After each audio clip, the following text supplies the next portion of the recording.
রাধে রাধে বন্ধুরা, আমি একটা নতুন মিনি ব্লগ নিয়ে চলে এসেছি, যেখানে আমি ছোলে ভাটুরে বানাচ্ছিলাম আমার রাধা গোবিন্দর জন্য।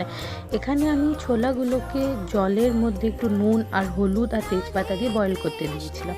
তারপর আমি ময়দা মেখে নিয়েছি, আর দিয়ে টমেটো আর একটা লঙ্কা, আদা আমি পিষে নিয়েছিলাম। একটা লঙ্কা এর জন্য, কেন কি বেশি ঝাল বানানো হয়নি। তারপরে তেলের মধ্যে রিফাইন তেল দিয়ে বানিয়েছিলাম আমি।